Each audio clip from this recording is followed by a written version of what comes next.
Hi, I'm April Rozzo, registered dietitian with Florida Cancer Specialists and Research Institute, and this is our special holiday edition of our virtual teaching kitchen. Today we are going to be making Key West inspired baked whitefish, and that is super general. You can use whatever whitefish you have on hand that's convenient. The original recipe was with grouper. I happen to have some mahi-mahi fillets in the freezer, so that's what I'm using today. You can use flounder, snapper, tilapia, cod, whatever you happen to have or is convenient for you, whatever the family likes. So we are gonna go ahead and get going. The oven is preheating to 400 degrees, so make sure you go ahead and do that first. And the first thing we wanna do after that is we wanna zest an orange and a lime, and then we're gonna go ahead and juice those because that's gonna make up kind of the sauce or the marinade for the fish, if you will. So we just want the zest, one of each.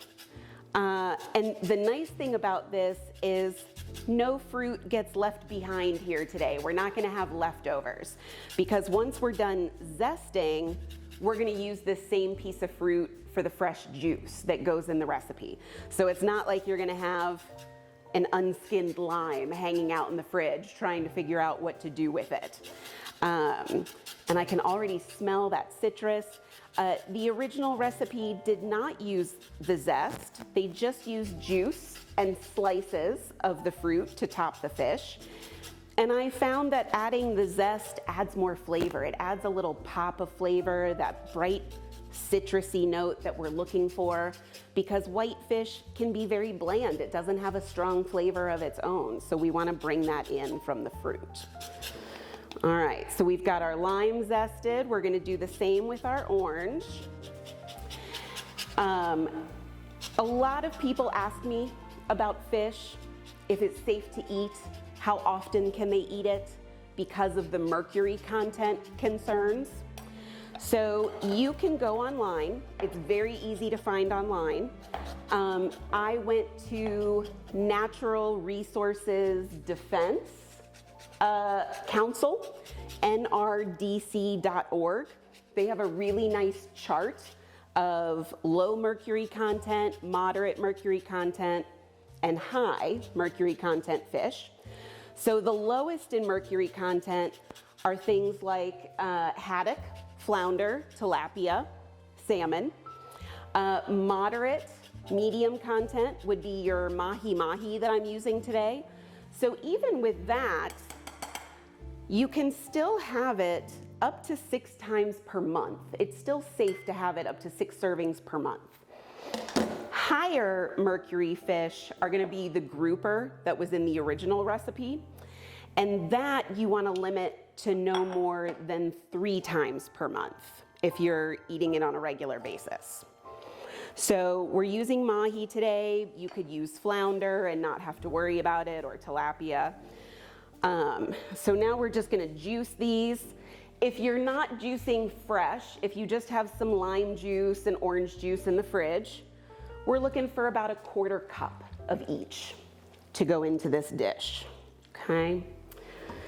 Now, I made this with my family last year.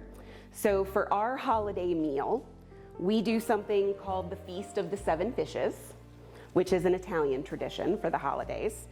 And it simply means we have to have 7 different fish dishes on the table for the meal. So it's mostly fish and pasta for us that night. And we're always looking for new options for fish dishes so that we don't get bored, we get a little variety, try something new. And so we did this dish last year, and to raging success. Lots of good reviews, a few adjustments. My grandfather said, less lime, more orange. So I made those adjustments for you guys in this recipe. That's where we added the zest. I cut back on the butter that's gonna go into this dish. The original recipe called for about a whole stick of butter. We're only gonna use half that because it's just not necessary. You just don't need that much with all the extra flavor. All right, so we've got our juice, we've got our zest. Now we're gonna start putting some things together. I'm just gonna set this aside for a second. We've got a tablespoon of lemon pepper, and that's a seasoning mix. So remember, whenever you're using seasoning mixes, garlic salt, lemon pepper, Old Bay seasoning, that most of those mixes have salt already in them. So if we're trying to cut back on salt content, keep that in mind. The original recipe for this had a full teaspoon of salt in addition to the salt that's already in that lemon pepper seasoning. So I cut that back. We're gonna add just a half teaspoon of salt into the lemon pepper mix. We are also gonna add 2 teaspoons of garlic powder and 2 teaspoons of onion powder. I'm gonna get that all in there, stick into the side of the bowl a little bit. Okay. You can use a whisk, you can use your finger. We just wanna get it all mixed in together because this is what we're gonna coat our fish with. All right. So we've got that all mixed in together. And now we're gonna take our fish and we're just gonna coat the top with all the seasoning. Get this out of the way. Make sure I've got good access. I want all my fish laying flat so that I can see everything. And I'm just gonna use my fingers and sprinkle it. We just want a nice coating over all of our fish, okay? And once it's on, we're gonna give it a little pat, make sure it sticks. We don't want it falling off when we're putting it in the pan. But we're just gonna give everything a nice light coating of the seasoning. All right. Orange juice, orange juice, great source of vitamin C. So yet another reason to use it in your cooking. You get a little bonus of vitamin C mixed in. Okay. So go ahead and be very liberal. Make sure you get the sides of the fish. We want all that good seasoning in there. No skimping. This is what allows us to use less butter, less salt, is having more of all of this flavor so that we don't have to rely on those other things to make it taste good. All right. So now we're gonna give it a little pat, just make sure it's nice and stuck on that fish. I'm gonna take my zest and do the same thing. I'm gonna sprinkle that zest all over the fish. Okay.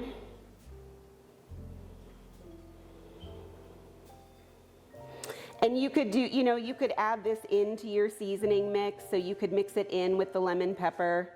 Save yourself this step if you wanted to. As long as it all gets on the fish. We just want a nice even coating of all of this nice seasoning so that we're getting lots of flavor.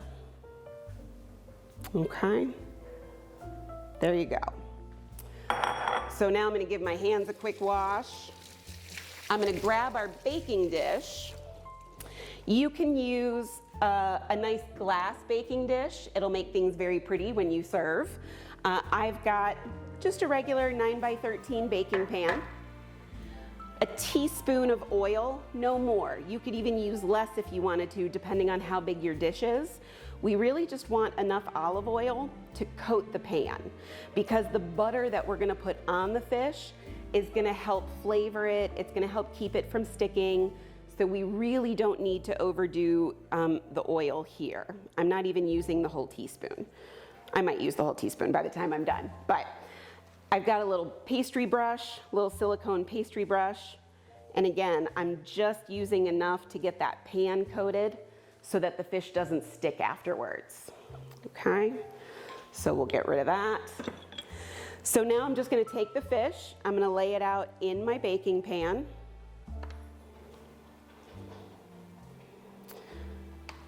And again, you could do whatever pan you have. If it's clear, if it's just a baking dish, you just want all the fish fillets to fit inside there. Now we're gonna take pieces of butter And we're gonna coat the fish. We're gonna cover the fish with just little pieces of butter.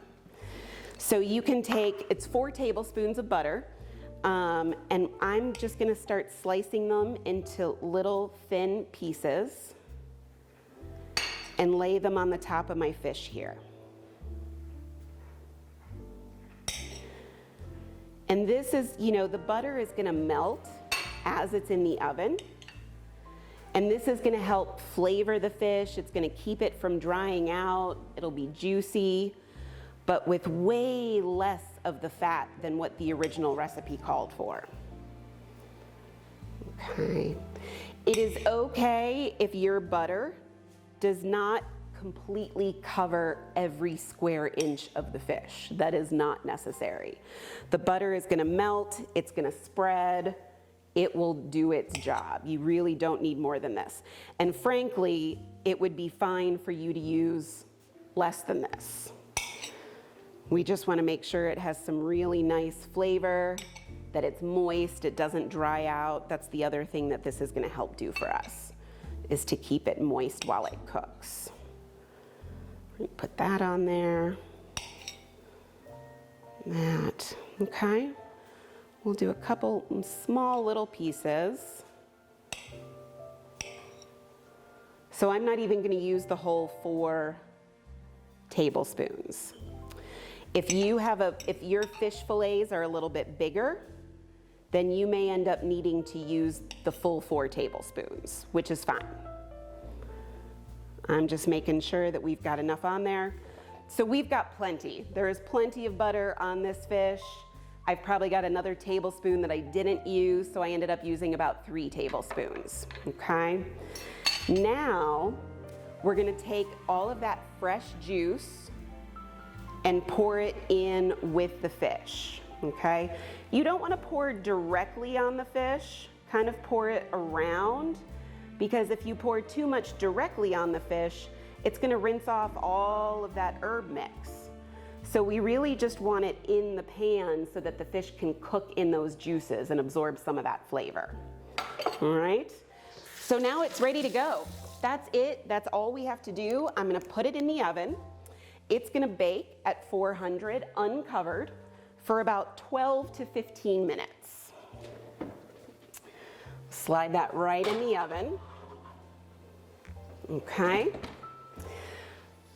In 12 minutes, you're gonna have beautifully cooked fish. You'll know it'll be done when it's kind of opaque and white and it flakes with a fork, so we'll test it when it comes out of the oven. And while we're waiting, as a bonus, I don't have a recipe for this for you, but it's super easy, you can just follow along. While that's in the oven, I'm gonna show you how to complete this meal with some fresh sauteed asparagus, okay? So I am gonna take, I've got about half a pound, half a bunch of asparagus. P.S., this is the best way to keep it fresh in your fridge. If you've got a bunch of asparagus, leave the rubber band on it, fill a nice big coffee mug or a shallow bowl with about 1 inch or 2 of water, and just put that whole bunch standing up in the cup and put it in the fridge. And it lasts like an extra week fresh in the fridge if you're not ready to cook it right away. So that's the best way to store asparagus. So I'm gonna go ahead and take that rubber band off. These ends are very tough and chewy, kind of woody. We wanna take those off. So I'm just gonna gather up all my asparagus. About 1 inch. I'm gonna take off about 1 inch at the end where it's kind of white and purple and just really thick. We don't want that part. You can eat it, it's edible. It's just a little extra chewy. So we're gonna get rid of those pieces. And then I'm gonna take the rest of my asparagus and just chop it into 1 to 2 inch pieces for the skillet. Okay. And then I'm gonna heat up my skillet and put in about a teaspoon or 2. I don't have a huge pile of asparagus, so the amount of oil that you put in your skillet is a little bit dependent on how much you're cooking. I'm gonna put this on medium-high heat, and I'm just gonna do about a teaspoon of oil. We really just want enough to coat the pan and coat the asparagus. So once that is heated, we're gonna add the asparagus. We're gonna let it saute for about 3 minutes. And then we're gonna add some garlic, some salt, some pepper, let it cook for another minute or two. And then by the time it's done, the fish should be done, and then we'll have a full meal. And before we go any further, I almost forgot to put the actual slices of limes and oranges on the fish. So we want that all to bake together. So I'm actually just gonna pull it out of the oven super quick so that it doesn't cook anymore just yet. And I'm gonna go ahead and slice up some lime. We want some lime slices and some orange slices. And you don't want them super thick. They can be really thin. They're adding some flavor, they're adding some decoration. And we don't need a lot of them either. This is the part where my grandfather said, more orange, less lime. So we're gonna do that. I'm gonna slice an orange. And you can slice as many as you need or as few. The recipe calls for 12 slices, I think, of oranges and 8 slices of lime. It's really just as much as you need to coat the size of the fish fillets that you have. Not a big deal if you don't get a full slice. So let's go ahead and start layering that on the fish. I'm gonna just bring these over to the pan, and I'm gonna start putting some layers. My oranges, let's grab some limes. And they can overlap. It looks really pretty that way. Grab that. Do a few more slices of the orange. So we're really just alternating.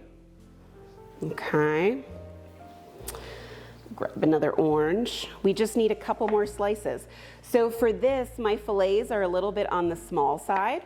So I don't really need as much as I would for maybe larger grouper or snapper fillets.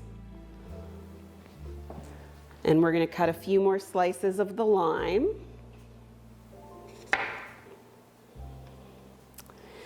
And then it'll go back in the oven for probably another 5 to 10 minutes. And we'll cook that asparagus while we're going. So I'm just gonna add that last bit of lime on there. There we go. And that's gonna go right back in the oven. Normally, again, you would do this all at once. You would top your fish with the butter, pour the juice in, top it with the fruit slices, and then put the whole thing in the oven, okay? So now my pan, it's smoking. It's a little bit hotter than it needs to be, so I'm just gonna take it off here for a second. Bring the heat down a little bit. All right. And I'm gonna go ahead and add this asparagus into the pan rather. Okay. And again, we're gonna start this for about 3 minutes. We're gonna let it saute. And then we're gonna add in all of our flavors. All right, so I'm just gonna toss this around, make sure that the oil is kind of coating all the asparagus. You don't need to toss it too much. We want it to cook. You can just let it sit in the pan and cook. And I'm gonna give it just a few minutes. Asparagus is so good for us. It's one of my favorite vegetables. It's a great source of fiber in your diet, which helps maintain a healthy GI tract. It's a great source of antioxidants. So asparagus is rich in vitamin C and vitamin A. So really good to have in your diet. Most of the time, it's a spring vegetable. You'll see it on sale in the grocery stores in like around March. And it just so happened that it was on sale at my grocery store last week, which was a nice treat. I don't usually get to enjoy asparagus this late in the year. So this was a nice bonus for me. All right. We're gonna give it another minute or two. The reason we start cooking the asparagus first before we add in any of the other seasonings or flavors, I don't want those seasonings to burn. If I put the garlic in with the oil, that garlic is gonna cook for about 5 minutes, and garlic really only needs a couple of minutes in the skillet. So we don't want the garlic to burn while the asparagus is cooking. So we start the asparagus first, let it start to soften, let some of that fiber break down a little bit, and then we're gonna add in our garlic, our salt and pepper, and let it finish cooking the rest of the way. All right, so we've been in a couple of minutes. You can see it's starting to brown a little bit. Mainly that's because the heat was so high by the time I put it in, that skillet really had a good chance to warm up. Adjust my heat back up. So now I'm gonna add that garlic in. And if you guys know me, if you have been on these teaching kitchens before, you know how I feel about meal prep. I keep a jar of already minced garlic in the fridge for this occasion so that I don't have to wonder, do I have fresh garlic? Do I have to stop and chop up a clove of garlic? So I've got a teaspoon of garlic already done in the fridge. I'm gonna add that into the skillet. Otherwise, it's a clove. You want, for this half bunch of asparagus, I would probably use 1 small clove of garlic that you could mince up. If you were doing a whole bunch, a whole pound of asparagus, I would probably do 2 cloves or 2 teaspoons of garlic. But I really like garlic, so that's up to you. And then I'm gonna add just a little pinch of salt, okay? And I'm gonna add some pepper. Same, little pinch of pepper. So not even half a teaspoon, okay? Just a little pinch. We just want that flavor. And I'm gonna go ahead and mix this around so that my garlic starts to spread out and cook, and so that that salt and pepper coats everything really well. All right. And we're gonna give this just a couple more minutes. In the meantime, I want to check my fish, get that out of the way, and grab a fork. So remember, we want that fish to be white, and it's going to flake really easily with a fork. So let me pull that out. And you can see, let me bring that over here, how nice and white it is. I'll put it on the stove here. And I'm gonna use my fork to just take a little piece of it, and it flakes right off. So the fish is completely done. It's good to go. All right. Now, the slices of fruit obviously are edible. My family and I tended to just move them to the side. We treated them as decorative. None of us really wanted mouthful of fruit rind, but again, it helps infuse some of that citrus flavor into the fish. It makes it look really pretty on presentation. Edible, not edible, your choice, okay? So the fish is done. I'm gonna turn off the oven, and now our asparagus is done. All right. So I'm gonna turn that off, take it off the heat. We've got some charred asparagus. All right, I like that little bit of char on there. It adds to the flavor, the crunch.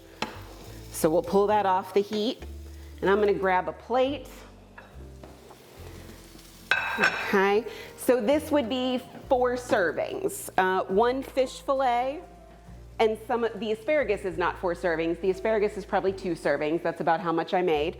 But the fish will serve 4, so 1 fillet per person.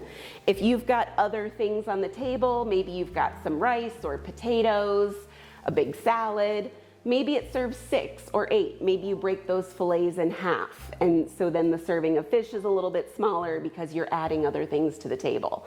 So for our holiday dinner, when we have 7 different fish dishes plus 3 or 4 pasta dishes, each of us is not going to eat a whole one of these fillets. So this would probably serve 8 of us because of everything else we have on the table. So just keep that in mind. But I'm gonna scoop up one of these fillets. It came off really easy, no sticking. And I'm gonna add that to our plate here. And then I'm just gonna add some asparagus to kind of complete the meal.